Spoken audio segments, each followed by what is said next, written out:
Hello friends. स्वागत है आपका हमारे यूट्यूब चैनल आर के हिंदी कहानियों में। आज की कहानी है समझदार सासू माँ। किचन में पत्नी जी के द्वारा जिस तरह से जोर जोर से बर्तन पटके जा रहे थे, उससे मुझे अंदाजा हो गया कि घर में काम करने वाली ने एक सप्ताह की छुट्टी ले ली है। इसीलिए नाराजगी बर्तनों पर निकल रही है। नौकरानी का घर पर नहीं आने का दोष भला बर्तनों पर क्यों उतारा जाए। मैं सोचता रहा, लेकिन उनसे कुछ नहीं कहा। रात को बिस्तर में जाने से पहले वो फोन पर अपनी माँ से नौकरानी की शिकायतें करती रहीं। मम्मी, ये कमला ऐसे ही नागा करती है, इसका वेतन काटो तो बुरा मुंह बना लेती है।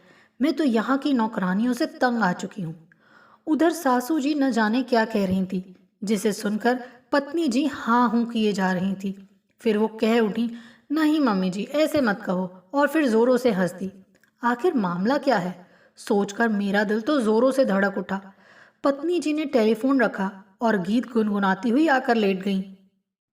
बड़ी खुश हो, क्या नई नौकरानी खोज ली? मैंने उनसे पूछा। मेरी खुशी भी नहीं देखी जाती, उन्होंने तमक कर कहा।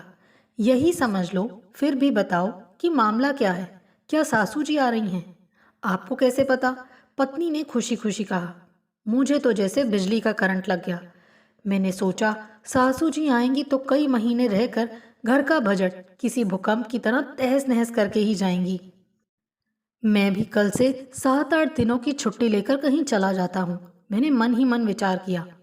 तुम्हें इतना खुश देखकर समझ गया था कि तुम्हारी मम्मी जी आ रही हैं, मैंने उनसे कहा।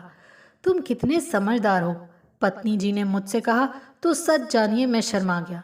इसीलिए तो तुमने मुझसे विवाह किया, मैंने कहा और उनके चेहरे को पढ़ने लगा। वो भी शर्म से लाल हो रही थी। मैंने फिर प्रश्न किया, वो घर की नौकरानी कब तक आ रही है? पत्नी जी ने कहा, एक बात सुन लीजिए, जब तक किसी के जीवन में चुनौतियां ना हों, जीने का मजा नहीं आता। और प्रत्येक व्यक्ति के पीछे एक सेकंड लाइन होनी आवश्यक है। मैंने सुना तो मैं घबरा गया। पत्नी जी आखिर ये कैसी बातें कर रही हैं? मैंने तो कभी पत्नी जी के पीछे किसी सेकंड लाइन के विषय में सोचा तक नहीं। और आज ये क्या कह रही हैं? क्या मैं छुट्टी पर जा रहा हूं तो कोई दूसरा पुरुष मेरे स्थान पर यहाँ होगा? सोच कर ही मेरी तो रूह कांप गई। मेरे चेहरे पर आ रहे भावों को देखकर वो ताड़ गई कि मेरे मन में क्या भाव चल रहा है। हंसते हुए उन्होंने कहा, मैं आपके विषय में नहीं कह रही हूँ। फिर? मैं तो घर की नौकरानी कमला के बारे में कह रही हूँ। उसकी नागा, उसके अत्याचार इतने बढ़ चुके हैं कि आप विश्वास नहीं करेंगे कि मुझे तो उससे डर लगने लगा है। कभी भी नागा कर जाती है, वेतन काटो तो नौकरानियों के यूनियन में जाने की धमकी देती है। काम ठीक से करती नहीं, लेकिन मैं काम से निकाल भी नहीं सकती क्योंकि घर में काम बहुत अधिक है। फिर क्या सोचा, प्रत्येक परेशानी का कोई ना कोई उपाय तो निकलता ही है। क्या उपाय है वो उपाय लेकर ही तो मम्मी जी आ रही हैं। पत्नी जी ने रहस्य को उजागर करते हुए कहा। क्या उपाय है, कुछ तो बताओ। ये तो उन्होंने नहीं बताया, लेकिन वो कह रही थी कि पूरी कॉलोनी की काम वाली बाइयों को सुधार कर रख दूंगी। चूंकि सासू जी से मेरी कभी पटी ही नहीं थी, इसीलिए मैंने फिर सोचा कि उनके आने पर 7-8 दिनों की छुट्टी लेकर मैं तो शहर से बाहर घुमाता हूँ। फिर मैं जिस सुबह बाहर गया, उसी रात को सासू जी ने मेरे घर में प्रवेश किया।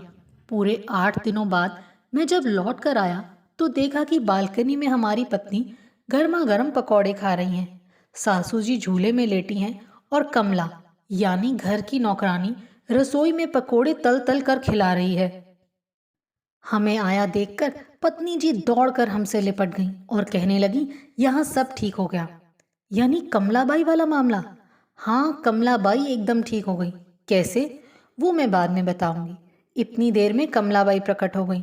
हमारा सामान उठाया, कमरे में रखा और घर के बर्तन साफ करके किचन में पोछा लगाकर जाते जाते हमारे कमरे में आई और पत्नी जी से कहने लगी, जाती हूँ मेम साहब, नमस्ते।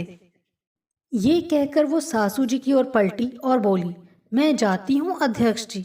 फिर वो विनम्रता के साथ चली गई।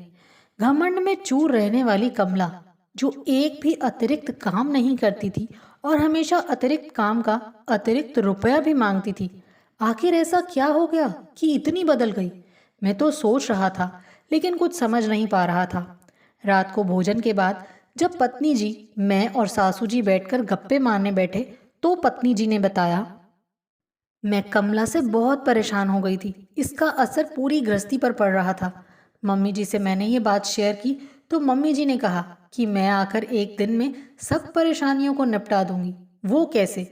वही तो बता रही हूँ, पर आपको तो एक पल भी चैन नहीं है। हुआ ये कि मम्मी जी ने मुझे आने पर बताया कि उनका परिचय कमला बाई से ये कहकर करवाया जाए कि जहाँ ये रहती हैं वहाँ की नौकरानियों की यूनियन अध्यक्ष हैं।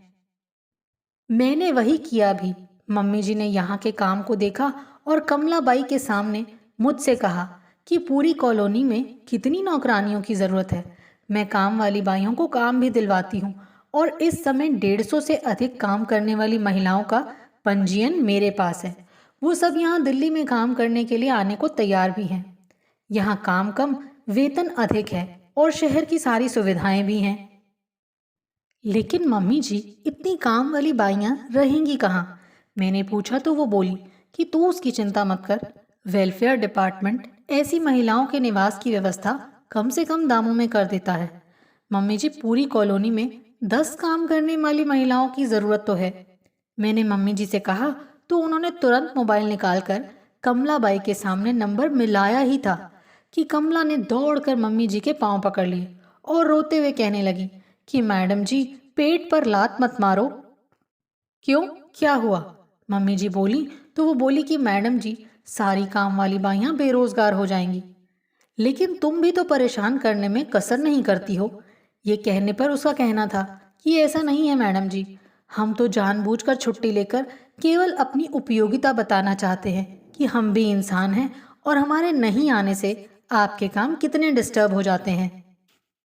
इसीलिए आप हमें इंसान समझकर इंसानों को जो बुनियादी सुविधाएं मिलनी चाहिए उन्हें हमें दिया करें। कह तो ये सच रही है, मेरी और मम्मी जी ने देखकर कहा। मैं पूरी बुनियादी सुविधाएं देने को तैयार हूँ, मैंने भी झट से कहा।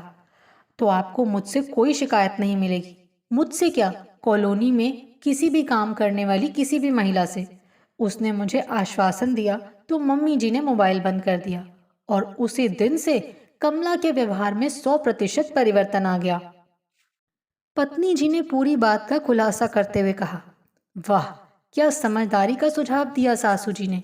सांप भी मर गया, लाठी भी नहीं टूटी। मैंने प्रसन्नता से कहा, लेकिन आप नौकरानी यूनियन की अध्यक्ष कब बनी? मैंने हैरत से सासू जी से पूछा।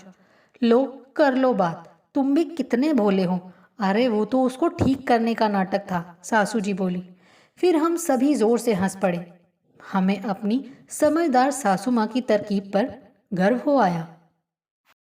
आपको हमारी ये कहानी कैसी लगी, प्लीज़ कमेंट करके ज़रूर बताइए। अगर आप इस चैनल पर नए हैं तो इसे सब्सक्राइब करें और शेयर करें। Thank you.